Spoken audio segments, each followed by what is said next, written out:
Am I Wrighster or am I wrong? And of course, I'm joined by my main man, Ralph Amsden. We got a bunch of great things up for you, including, first off, some social media things that we absolutely love.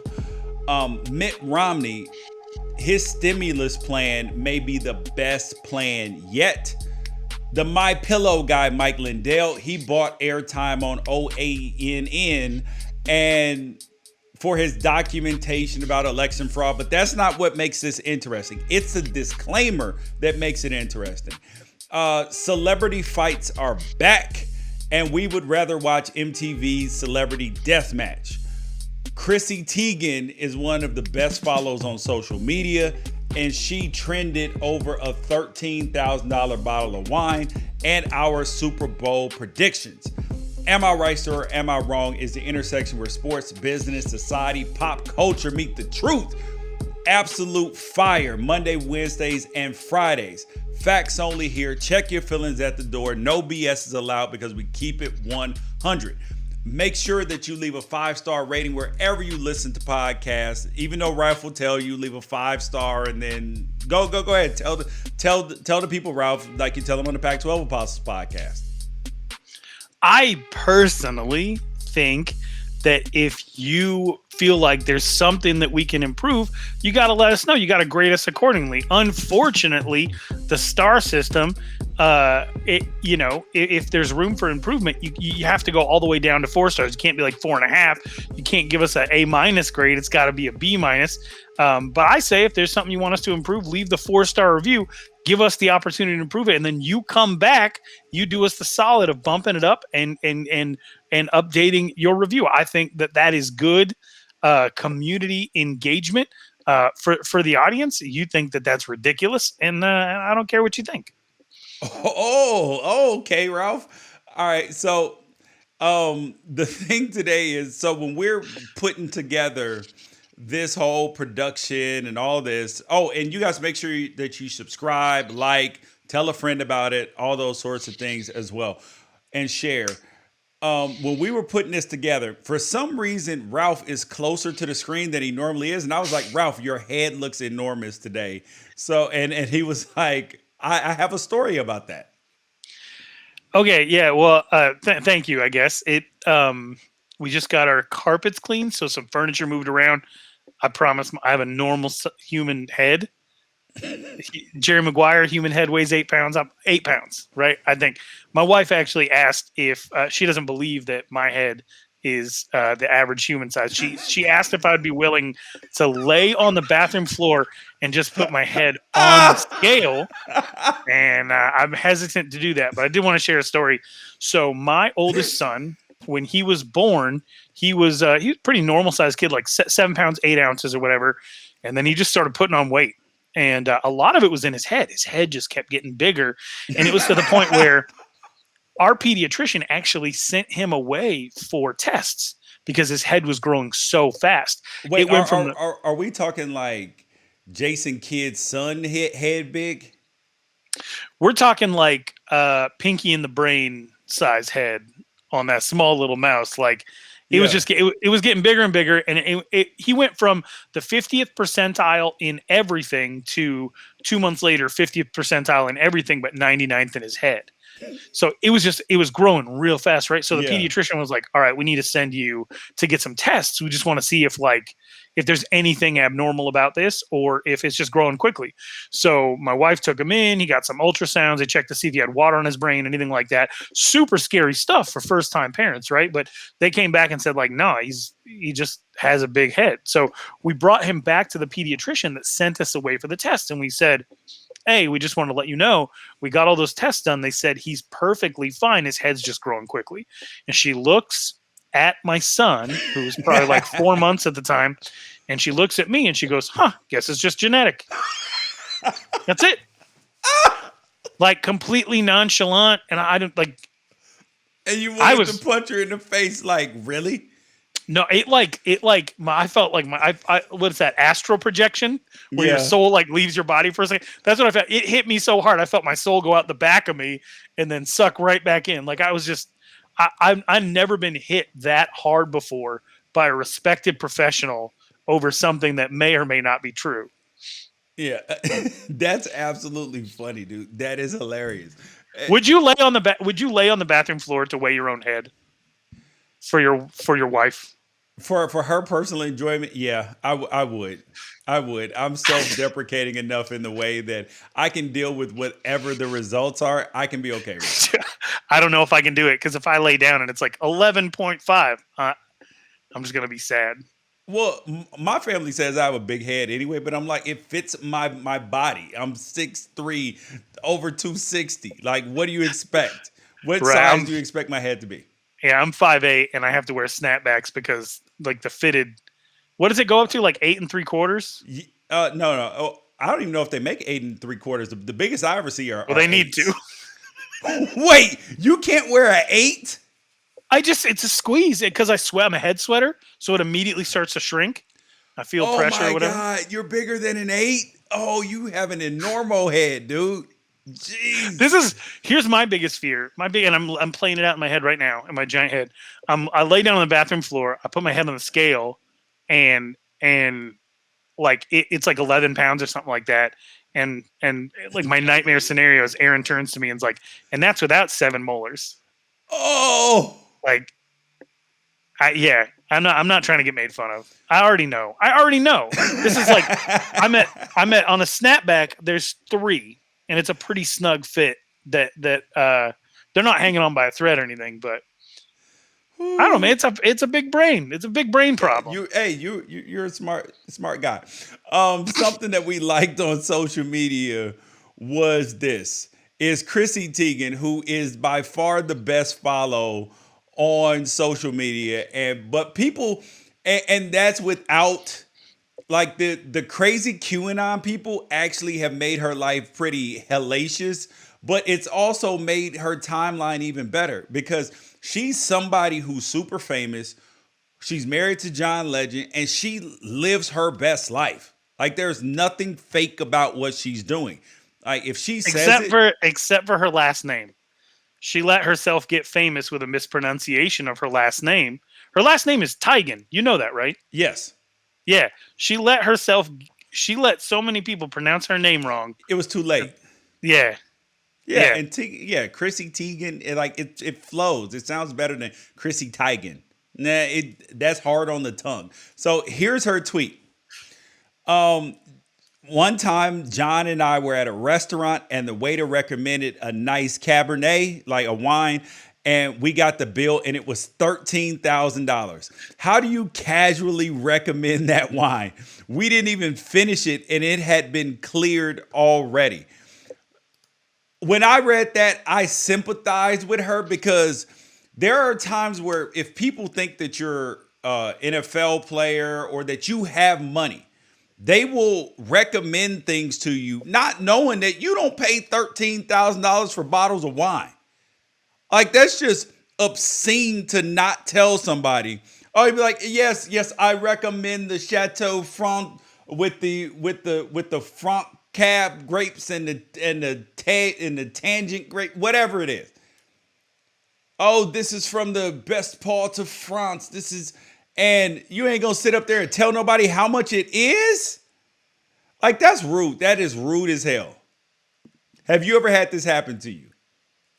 There's been a couple of times when there was no prices on the menu that I just ordered the chicken. Like, I know better. Like, right? Like, market price? Yeah. If you're at a prefix or a market price place and you're worried that you might overdraft because of it, you order the chicken. You pull what's that? Dangerous Minds? Yeah. Where they take them to the fancy restaurant and they said, I'll take a chicken, a whole one. Yeah. And then so the kid doesn't get embarrassed, they order a whole chicken for the rest of the table. Yeah. Yeah, that's my go-to is like I look for, or some restaurants I'll have like trout. And I know trout's not expensive. I used to go out in the backyard and catch trout. So they better not be charging me $50 for trout and white rice. See, me, there are some days, like when we go out to eat, there are some days that like, it's just like a normal day. You just go order a regular meal. Like you order the chicken, you order the trout. And some days it's market price day.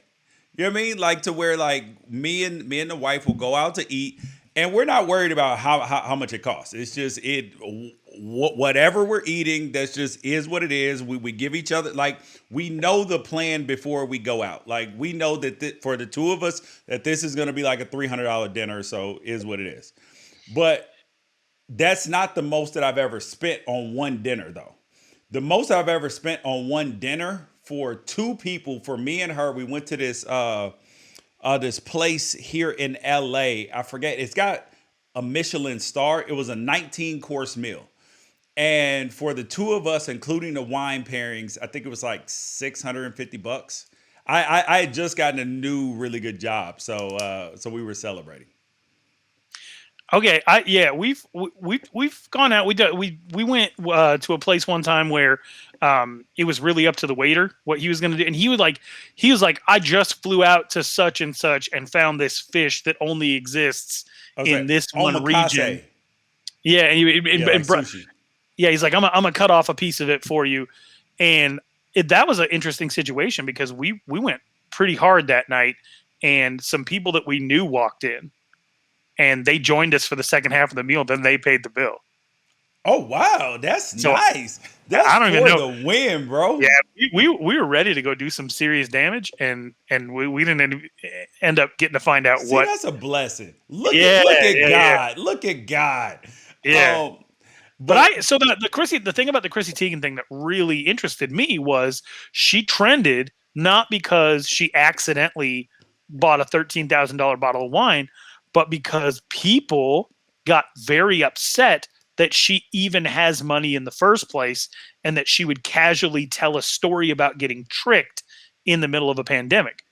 And I looked at that as incredibly soft. I think anytime that you're worried about somebody else's money, because you can spend a whole lot of time worrying about your own money. And I have certainly got my government cheese credentials.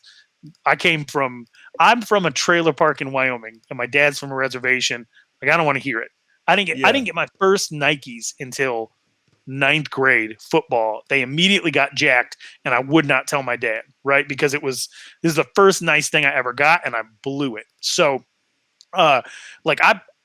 I feel very comfortable talking about this subject, and I got a little bit of blowback from people calling me like a Ben Shapiro Republican and stuff like that. What? Because what does that have to do with it? Because I used the phrase perpetual victim mindset when I said that anybody who's worried about somebody else's money to the point where it like makes you sad or makes you cry or makes you upset, anybody who's worried about somebody else's money and it affects you deeply, like that is the number one indicator of a perpetual victim mindset. And people took that as me saying like poor people don't deserve to complain. First of all, absolutely it's not your complaint because it's not your money. Yeah, and you are absolutely allowed to worry about your own money as loud as you possibly can, but you're not going to Twitter bully an Instagram model into a cash prize. Nothing about your life is going to get better beating up on a celebrity who tried to tell a funny story that is relevant to their life and their status.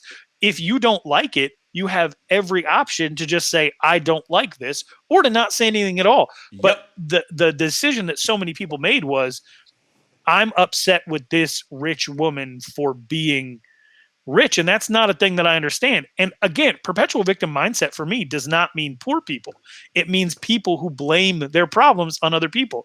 Do you know who has a perpetual victim mindset? Most coaches who happen to be millionaires.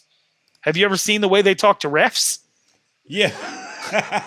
Everything's happening to them. Yeah. Plenty of people with money are perpetual victims. Believe me.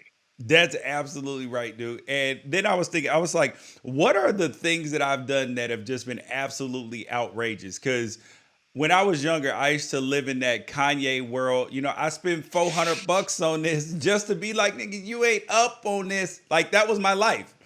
And because I liked the status and the exclusivity of having something that other people didn't have, even if it wasn't like crazy valuable. I wanted it first. I wanted it a special edition. Like, I'm special edition guy. Like, I want like the one of one, you know, or the one of 50. I don't want the one of $338,000. Yeah. Yeah.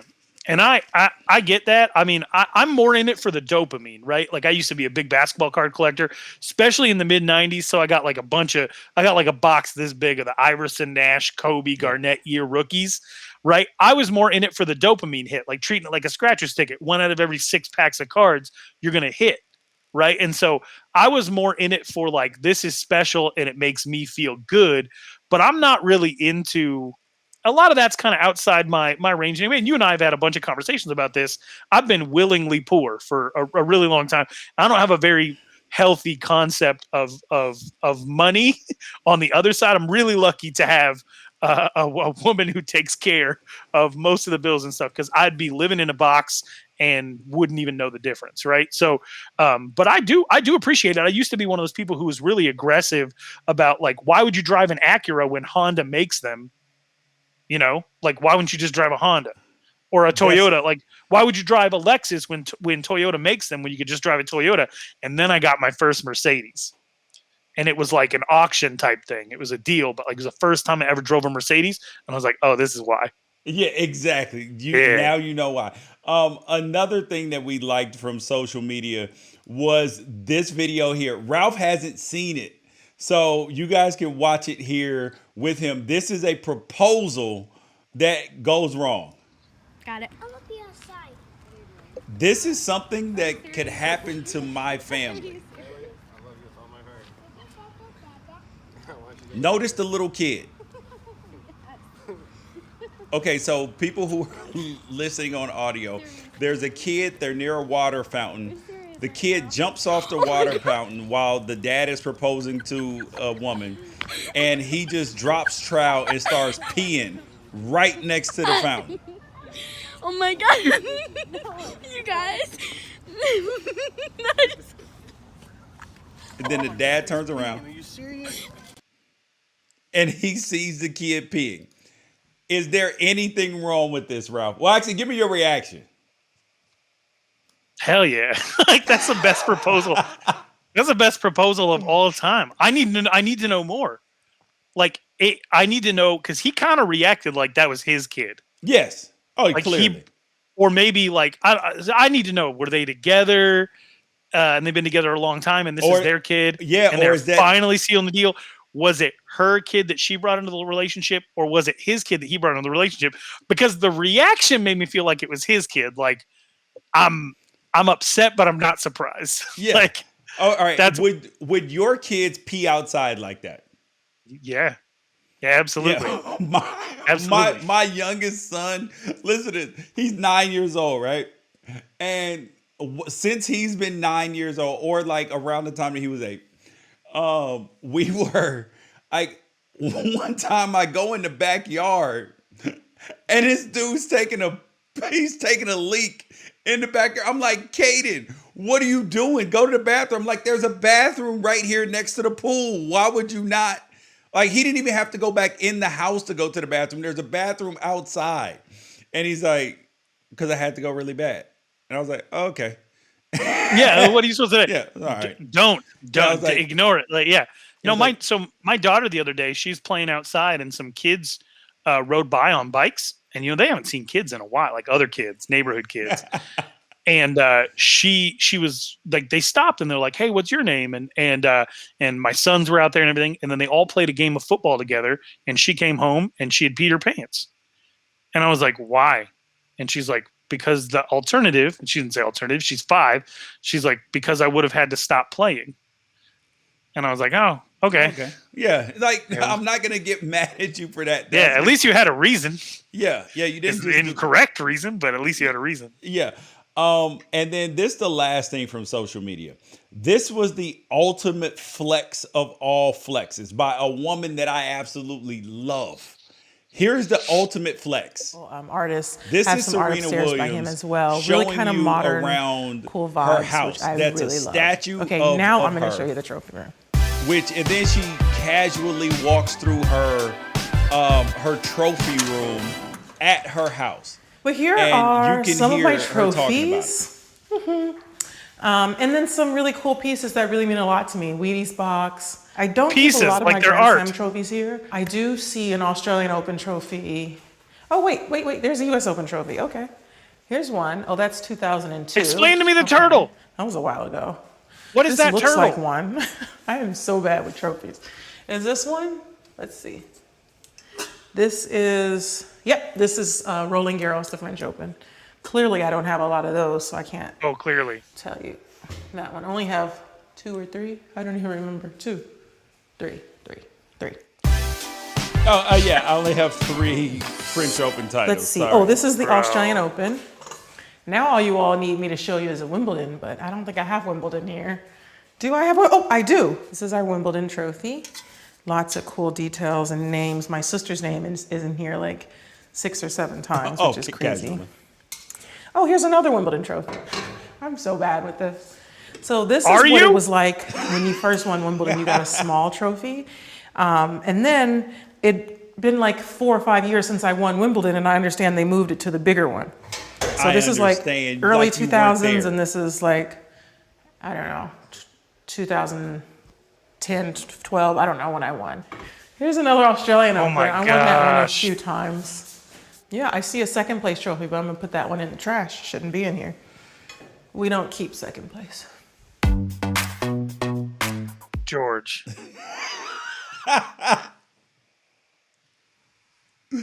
Is there any more? Can anybody flex harder than her besides like Tiger Woods?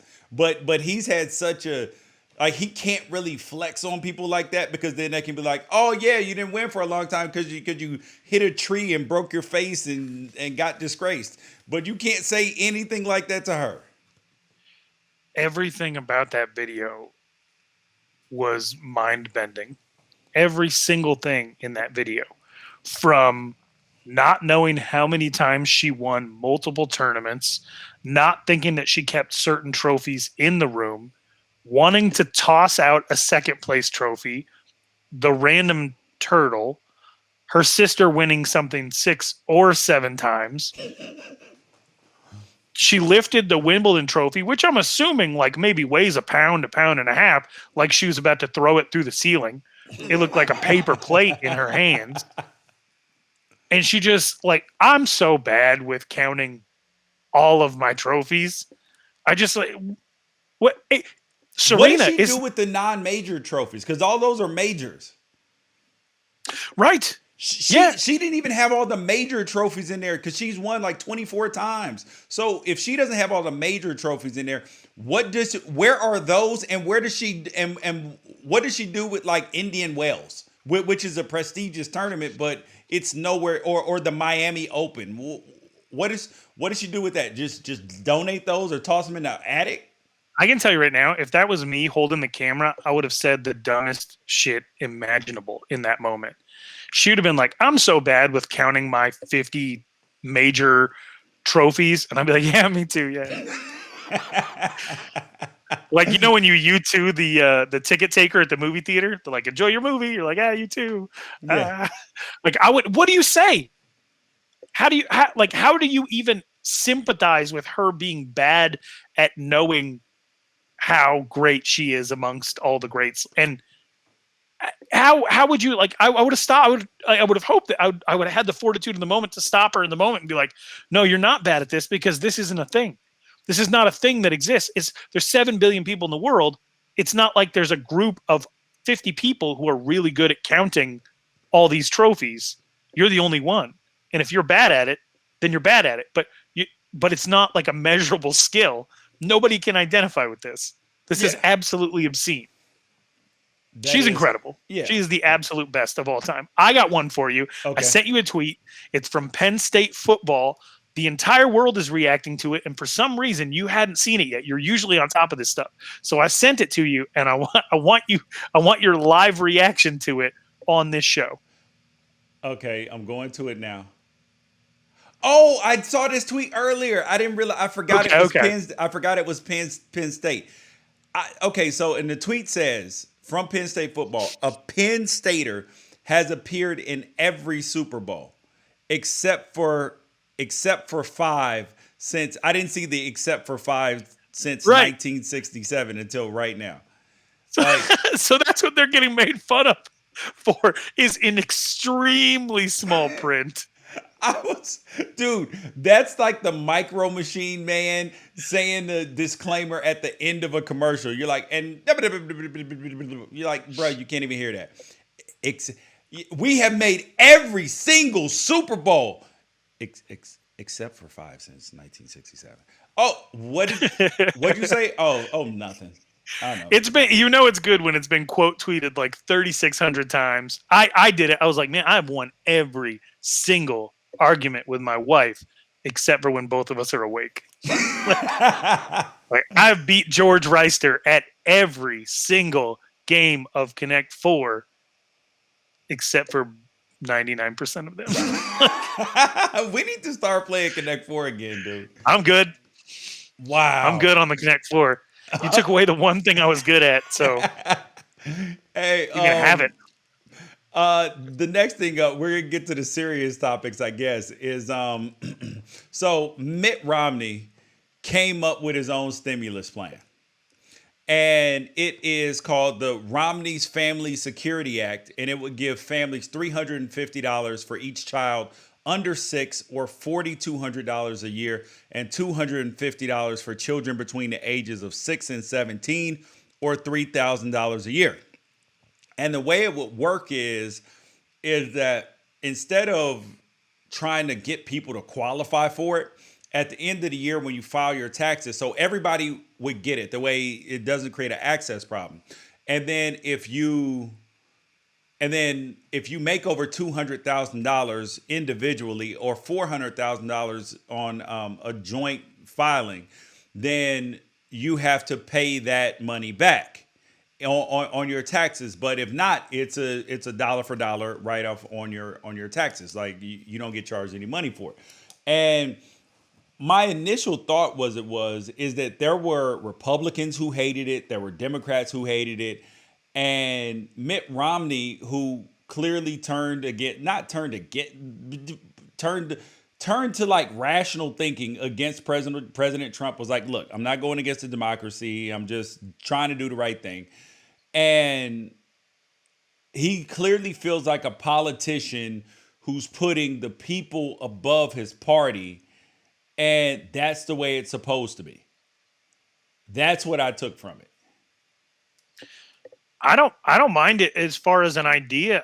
That's what we're supposed to be doing. Is we're supposed to be proposing solutions and let the marketplace of ideas, right, like, weigh in on it and figure out if it's best for the country and best for the people. We should be able to debate it. We should find out like who it's going to be good for and helpful for, and find out who might be against it and why, outside of the spectrum of any partisan position. That's what we should be able to do. I can tell you from personal experience, like I said, didn't have a lot of money growing up. My mom passed away really young.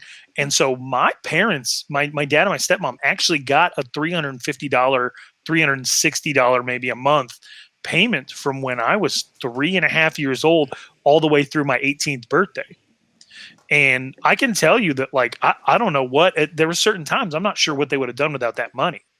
Yeah. It was extremely helpful in the moment. And when I got to be 17 years old, it was my car payment. Yeah. So I had the ability to drive around and not have to pay a car payment, because that was coming directly from, I paid for my insurance or whatever. And then when I was 18, the money got cut off. So I had to sell that car and buy one that was like $2,000-$3,000 that I wouldn't owe anything on. So I wouldn't have a payment. But in the interim, probably kept me clothed, maybe not in great clothing, but it kept me clothed, kept me fed. And that type of thing was super helpful for my family. I know I have 4 kids. I know Mitt Romney is LDS, and they might be about to come up off this because, but I think that it could be a really good thing. Yeah. See, for me, I thought about it like this, is that instead of bailing out corporations, right?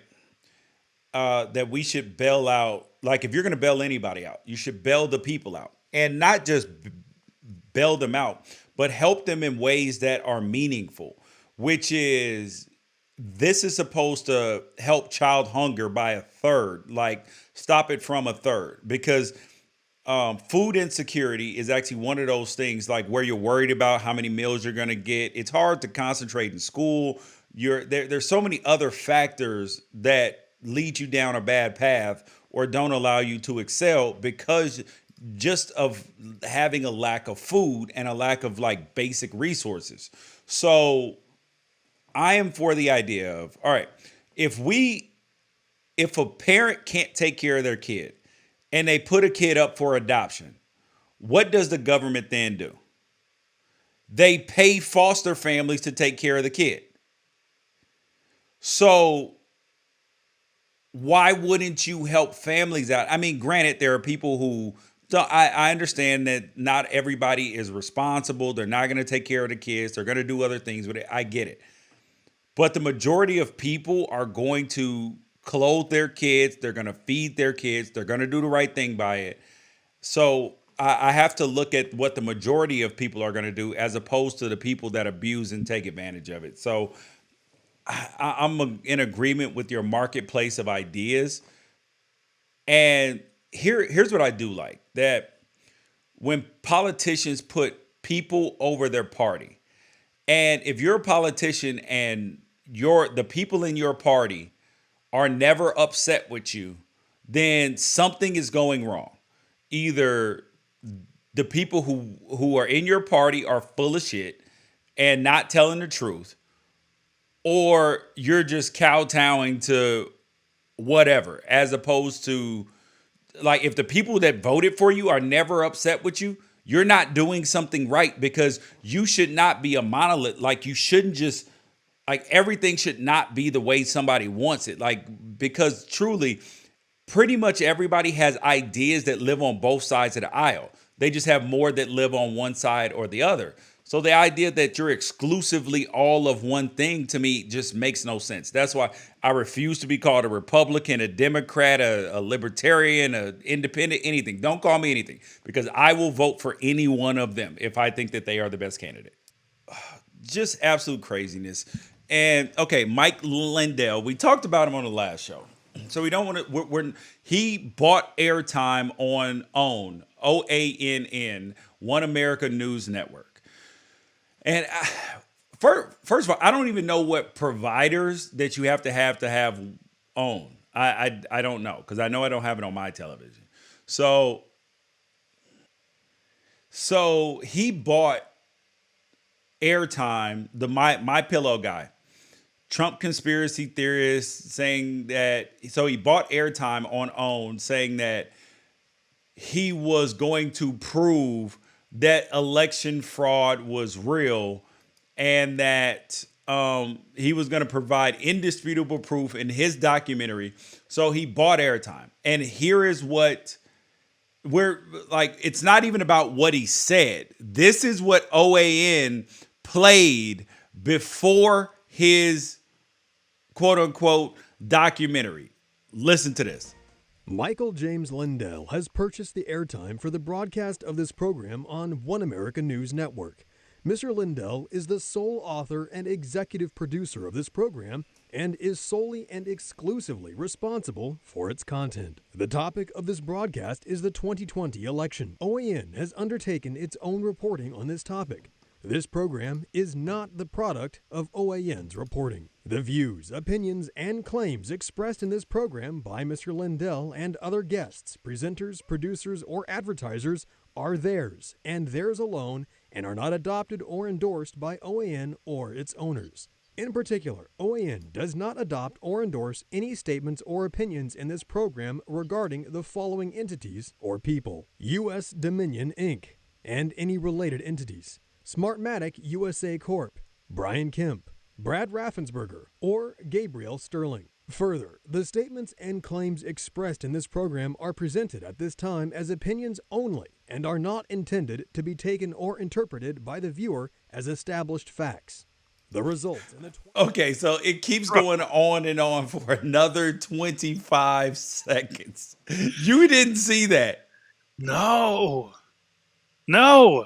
So why would you let somebody buy your airtime if you have to put forth, like if you have to pay your lawyers, $10,000 worth of billable hours to make a bulletproof disclaimer, why would you sell him airtime? That is the wildest disclaimer since Peter at the crucifixion. Like that is, I don't know the man.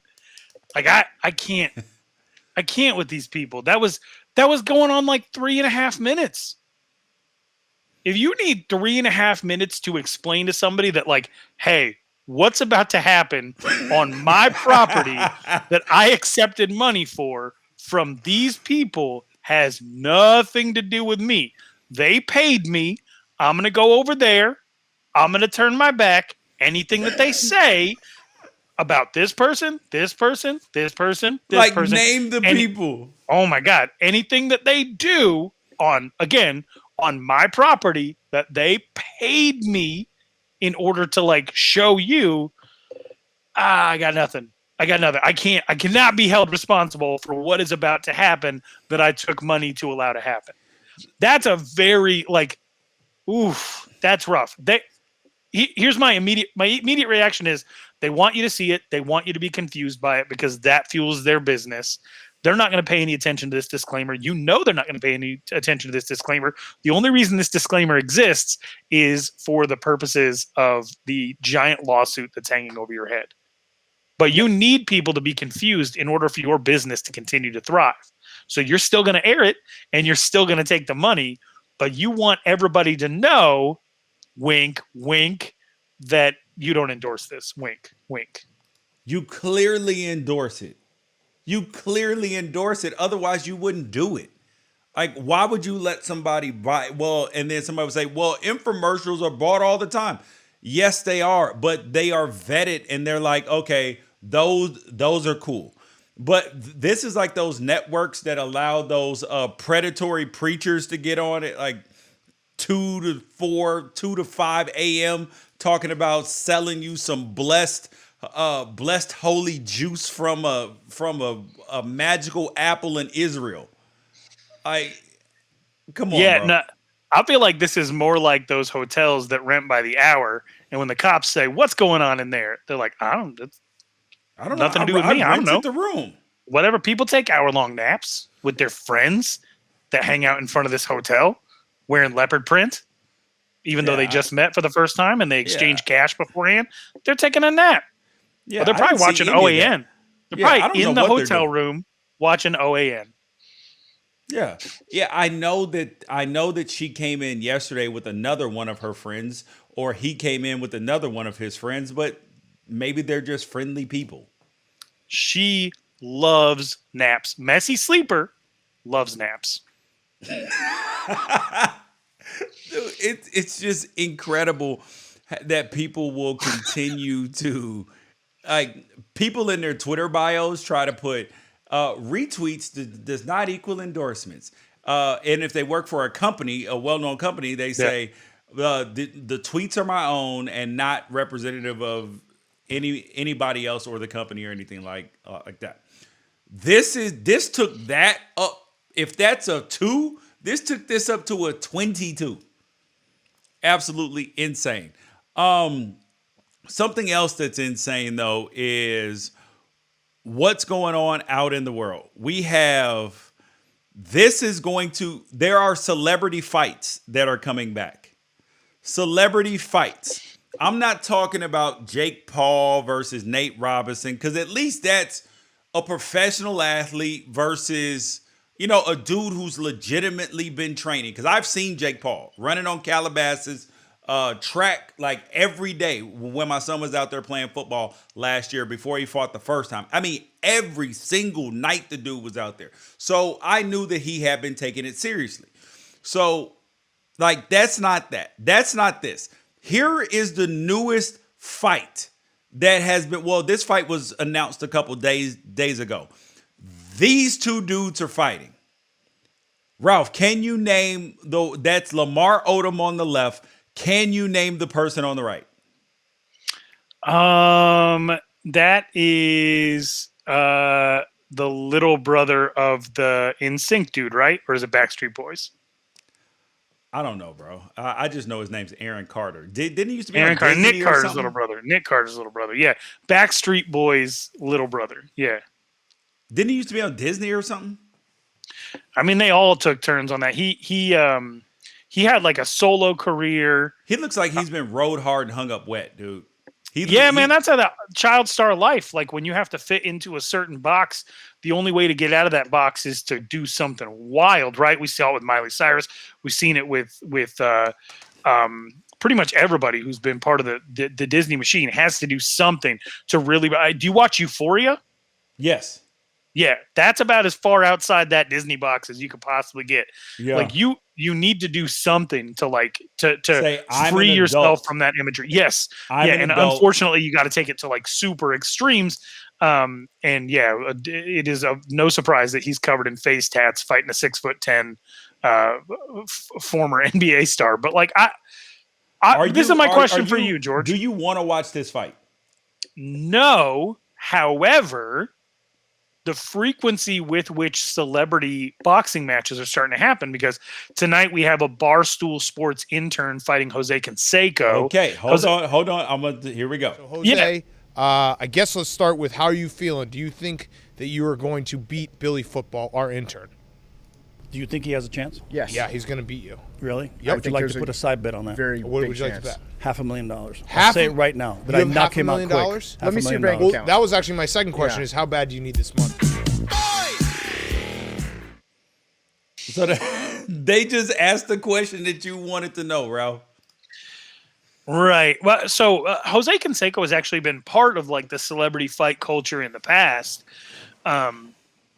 Celebrity fights have never really caught on because it is always somebody who's at sort of the point of desperation. However, after the Nate Robinson Jake Paul fight and after Conor McGregor's switching sports to fight Floyd Mayweather, I think that society might be ready for some type of organized celebrity fight league. No, dude. These are no different than bum fights. These are people taking it. Aside from the Nate Robinson, Jake Paul. Like you have two professional athletes fighting, and because Jake Paul has become one, Nate Robinson was one, and is still in really good shape. Like these dudes haven't been training for real. Like this is a cash grab for them because they need it. Like I don't, even though I'm gonna watch it because I watch car crashes. It doesn't make me feel good inside, if that makes sense. Yeah, I think I've always wondered if society would be ready to have like celebrity fights be something that wasn't looked at as sad, right? And I do, with some of the money and some of the social media attention, I think the social media age might actually bring about the ability for some of these things to be seen in a more positive light. And so on that note, I will present to you some scenarios. You can do them back. I'm going to present to you a couple of scenarios, celebrity fights that I would actually like to see. Okay. Some of them will touch our industry. Some of them will just be other random celebrities. But the first one I want to throw out to you, Stephen A. against Skip Bayless. I had that on my list too, dude. Did you? Yes. Oh. I would take, honestly, I would not take Stephen A. I would take Skip. Stephen A. is not taking that fight, period. He's not going to get embarrassed. He wouldn't put himself in that position, I don't think. No, Skip would though. And Skip works out every day. He is like Dan Campbell, bite your knees. Yeah. Yeah, I tell you one thing that drives me nuts about Skip Bayless, and everybody's got their own thing, but his brother is one of my favorite chefs in the entire world. Like one of my favorite chefs. His name's Rick Bayless. He's incredible with seafood, has a restaurant in Vegas that I've hit up a few times. And Skip Bayless eats chicken and rice like 20 times a week. Skip Bayless has a brother who is one of the world's best chefs, and he eats chicken and rice every meal, every day. So why are you counting that man's money? Why does that bother you, Ralph? Because his brother, like, if my brother, it's not an issue. That's not my issue. That has nothing to do with money or privilege or anything like that. I'm just saying it weirds me out that he has access, familial access to some of the greatest cuisine in the world, and he eats the same thing that I eat when I run out of everything else in the fridge. It drives me nuts. It just drives me nuts. Who else? All right, so I'll go with my fight. I would take prime Charles Barkley versus Draymond Green. Charles. Even post-prime Charles tried to fight Shaq. Draymond would never in a million years throw a basketball at Shaq's head. Never in a million years with the expectation. I don't know. If Draymond Green played in that time in the NBA when you could actually, when there were multiple melees on the court, like, and you wouldn't get suspended forever. Like if he played pre-Malice in the Palace, he would have actually got in fights. And lost. Like I'm sorry, but like I believe that he is Draymond Green or Rick Mahorn. or Rick Mahorn is that's a tough one, man. Like that's like saying, yeah, I wouldn't bet against Rick Mahorn for sure. Okay. All right, who else you got up on the celebrity fight list? All right, let me get you one. Let's go Joe Rogan. Okay. Right? Because he can actually... Yeah, he can actually fight. Yeah, Herschel Walker. Herschel Walker whoop his ass, dude. Joe Rogan does too many drugs, and Herschel Walker still lives clean. Herschel Walker was in the ring fighting for real. He's like 88 years old. What? Joe Rogan has been in professional fights? That's how he got his start. Yeah, he's still training MMA a few hours a day. He lives too hard, dude. He lives too hard. Even if it wasn't just boxing, if it was an MMA match, you would take Herschel over Joe Rogan. Yes, I would take Herschel. And Herschel's stronger. Herschel, yeah, he lives cleaner. I would actually like to see Joe Rogan versus what's his name? The NFL versus Jay Glazer. Oh yeah, that would be fantastic. Because they're both about 5'8", right? Yeah. Yeah. That's good. And the other one that I had, because I couldn't come up with any other great ones, but I think that this is the best actual fight. I want to see 45 versus 46. I want to see Joe Biden fight Donald Trump. Because remember, they've gone at it so much, and that, like, even the shut up, going back and forth, they're both old as hell. Biden's in better shape because he actually gets on his Peloton, but he's older. Who wins that fight? I think we all lose. I think we all lose. Two dead old dudes. Oh my God, they're in there. I don't know if I want to see something. The only time that anybody over the age of 70 ever threw a punch that I was like, oh hell yeah, was when Buzz Aldrin socked that dude for saying that the moon landing was fake. Oh yeah, bruh. That's the only time. I'm like, once you hit 70, you can live out your days in peace. Even if you run your mouth, even if you're insufferable, I don't want to see you get in a fight. But that Buzz Aldrin thing, oof, mwah. Yeah. I would like to see that fight, dude, because I've seen old guys fight on YouTube videos or on social media. It's funny. It's funny. I got a last one for you. For people who just kind of wild out on social media, Swaggy P and Gilbert Arenas. Oh my dude, I see these dudes all the time, right? Because I grew up playing ball with Gilbert. My son has played on Gilbert's team, and like my other kid, him and Alani are like best friends, right? And I be asking it, like, why do you mess with Nick's kids like that? Because if you mess with my kids, like, I would beat your ass. Like, It's I don't know why Sweat. I mean, they're friends, but like, if you got friends that do that, why do you need enemies? He's in there. Gilbert for sure is like the wild uncle. Yeah, you can't. You never know what he's going to bring to the situation. Yeah, absolutely. The last thing up, it is Super Bowl time.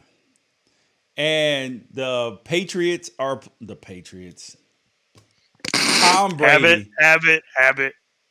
Tom Brady and the Tampa Bay Buccaneers are playing the Kansas City Chiefs. Who do you have, Ralph? But to me, this is super interesting because this is about the GOAT conversation. Because if Tom Brady wins, the greatest of all time conversation, it's shut down. There's no talk. It's over. He's going to be the greatest forever. He would have 7 Super Bowl wins, 3 losses, all that. But if you have Patrick Mahomes, if he beats Tom Brady this year, now he can get in that GOAT conversation. Yeah, because of the head-to-head. Okay. Who do I have? Tampa. I got to ride or die with Bruce Arians. I really do. I love BA, dude. And then Byron Leftwich, the amount of minorities on his staff. I want him to win, but I want Patrick Mahomes to get that dub, fam. And almost the entire staff and quite a few of the players are Arizona Cardinal alum. And that's my team. So I feel like why do you do this? Why do you do this? Why do I do what? Is it not like possible for me to like wish somebody well? Are you scoffing at the fact that like I even like the Arizona Cardinals in the first place? No, it's fine for you to like the Arizona Cardinals. I'm going to do something. I'm going to show you something real quick because I know that you're going to just mock me for it. This is the only picture I have hanging in my office. Do you know what that is? What year is that? That's a 1998 Arizona Cardinals. Who was on that team besides like Larry Centers? Okay. All right. Multiple Hall of Famers. Lomas Brown. Okay. All right. We got Aeneas Williams. Yeah, but yeah. Aeneas is more known for being a Falcon, though. So it's fine. All right, we got my guy Kwame Lassiter. Rest in peace. Yeah, that was great football player, dude. His wife was so devastated. It was so bad. Yeah, but okay. Pat Tillman. This is a Pat Tillman team. Oh, you can't pull the Pat Tillman card, bro. He was great at football. He was a lot of fun to watch. Leave me alone. Simeon Rice, Eric Swan. This is the team. This team right here ended the Dallas Cowboys dynasty. I love the Arizona Cardinals. I've loved them for a very long time, so leave me alone about it. If I want to root for the people who used to coach here to have some success later on in their careers, because they definitely aren't going to have it here, nothing good ever happens for the Cardinals, I'm going to do that, and I'm not going to feel shame about it. Come on, now. Now I got to hang this picture back up. No, that's it. Ralph, that's nice of you. That's cute. I'm sure they all appreciate it very much. No, dude, I wasn't shaming you. It's just kind of cool to see people who have their team and they really love their team. I just don't have an NFL team in that way, and I get judged for this all the time. I get judged. You played. If you officially enter the arena, you're the man in the arena. You officially enter the arena of not having to be beholden to that because you did it. It's like I waited tables at Applebee's. I don't eat there. I do not eat at Applebee's either. Right? I do not eat at Applebee's. I'm not going to begrudge somebody who wants to go there for happy hour and get those boneless wings or whatever, or the quesadilla burger. But I work there. I know how the sausage is made. It's not for me, and I respect that when it comes to being a former NFL player of not necessarily having a team. Plus, you're like Mr. Bandwagon, so this has got to be a tough situation for you. Right. If something is great or something is good, you're on it. You did not just say that. How is that? Give me one example of that. Okay, name anyone that is the best at what they do. Name anyone. And they will be in your top 3 favorite people who do that particular thing. It could be an ice sculptor. It doesn't matter. You like things, and I think that's a completely respectable thing. I don't know any ice sculptor. All right, give me an industry that's not necessarily big, because if you say tennis, I will tell you this: you're Serena struggling. Williams. That's so. Yeah. I mean, but everybody's But going to you're have that. struggling. You're struggling to make a Super Bowl pick because we are literally talking about the greatest of all time conversation right now. We're talking about Patrick Mahomes, who actually has the potential to be the most talented person to ever sling a football, versus the most accomplished quarterback of all time, and it's tearing you up inside. No, I'm not in any way rooting for Tom Brady. It would be for Bruce Arians and the staff to get a Super. Tom Brady is ancillary. Like he's a like that in no way factors into who I want to win. None. I have no problem seeing Tom Brady lose, especially to Patrick Mahomes. Because Patrick Mahomes has the potential to be the best football player of all time. Therefore, you're on the Patrick Mahomes train. All right. Okay. Let's think of something else. Because Patrick Mahomes is over 6 feet tall. We'll add that one in there too. I don't believe this, Ralph. I don't think you have enough proof that I. Okay, so no. That poster behind you is about the guy on the ground, not the one standing over him. Ali. Okay. So boxing, I like Floyd Mayweather. Never lost. Andre Ward. Okay. He did. He's good though. He's good. He never lost too, but I liked who else in boxing? I mean, I've liked people, but I didn't like Oscar I didn't like De La Hoya. He lost too this much. is the only way to get clarity on this. Okay. Only way to get clarity. You like things that are the best. Like you like things to be the best. There's nothing wrong with that. What brand of salt? What brand of salt do you use? Pink Himalayan sea salt. That sounds like the best to me. I wouldn't know. I got Morton's in the cabinet. Oh God, no! I would never use Morton's unless that was the only thing available. It's too salty. The 1998 Arizona Cardinals of salt, Morton's. Please sponsor our show. So okay. So I grew up. I loved the Bulls, right? Oh, who was on the Bulls? Michael Jordan. And then, is he good? But when Jerry Reinsdorf and the other Jerry, when they broke up the Bulls, I swore off the Bulls. I didn't have a team for a while, and then I saw the Beyond the Glory on Kobe in, what was that, 2000 or 2002. And Kobe Jones, the soccer player? Or which Kobe? Bryant. Oh, he's pretty good, right? Yeah. A lot of people say he's like the closest thing ever to Michael Jordan. I just loved his energy, his passion, all those things. You know, he's not. Oh, who's your favorite player now? LeBron James.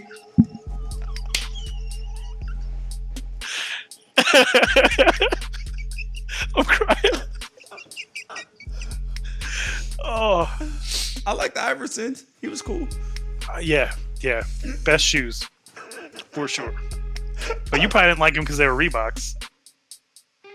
That's kind of true. I mean, I do only own Nikes, but and my kids don't have anything but Nikes either. But that's fine. Then that's is that the number one selling sports brand? Yeah. Oh, okay. No, I'm sorry. They do wear some Lululemon too, but that's fine. All right. You guys, thank you for listening to Wrighster or Wrong. I'm George Wrighster. He's Ralph Amsden. You guys make sure you download the podcast, tell a friend about it, and make sure that you absolutely share. Peace out. Catch you guys on Monday. Go Buccaneers.